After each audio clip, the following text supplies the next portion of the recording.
Hey YouTubers, I want to show you this neat little motor. I've kept it for years. Here's this little bitty Hitachi spark plug. And man, you talk about squishing, there's probably not a way to see up in there. But look at the dome on the piston.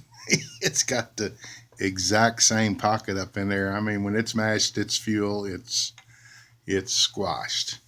And it had this extended shaft. It ran a pump, an insecticide or orchard pump, and it is a sealed.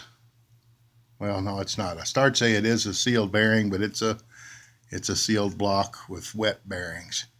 So if a person were going to make a ignition system for a little motor out of this, you would have to cut the rod off, make a plate to cap off the jug area.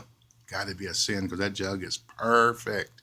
But I broke a ring like what I tell everybody else not to do. I got in a hurry and didn't have my ring down under the pin, and I stuffed it and it cracked. And I couldn't match it up with a weed eater, though I almost did. I found a little tiny weed eater or a shredder. It wasn't a leaf eater brand. But it's old enough to have points. It's tiny.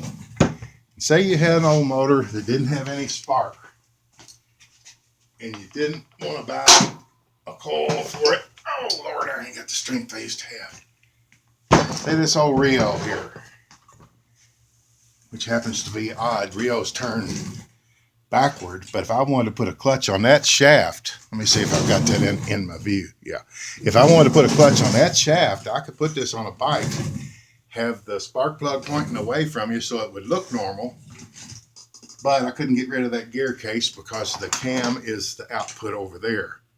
Now I might could cap that off. I'm getting on another subject though. Let me go back to the motor with no spark.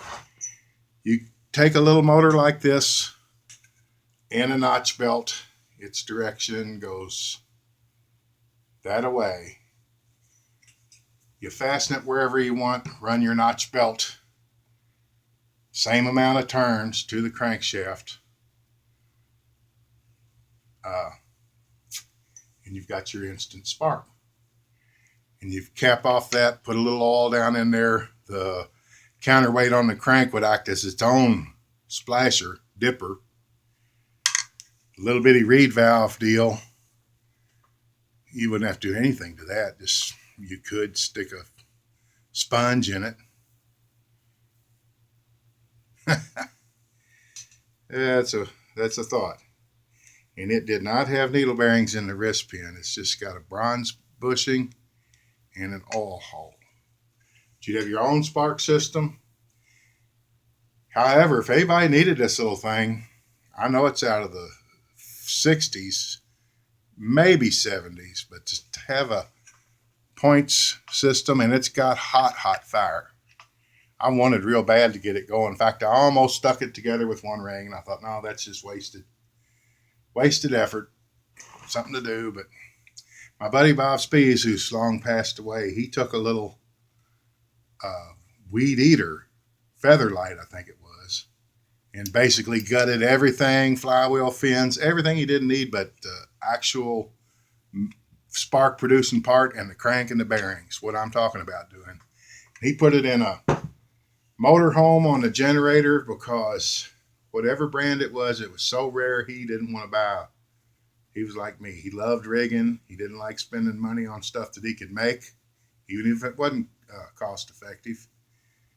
And he made that motorhome's generator run perfect and look perfect with the notch belt and the little guard and everything. It was cool. But I just thought I'd show you all that. Maybe I needed this thing. I sure don't. It was just too good not to keep. And that's a tapered, threaded deal because the shaft that ran the pump was way down in the bottom of a big old tank that you mixed up your chemical in. And the pulley off of the very pump that little monster come off of is that pulley right there. That big, well, the other side it's gold. But that big old pulley on that bike All right. Just thought that would be interesting. This is John Wade on YouTube. I'm having fun. Bye bye.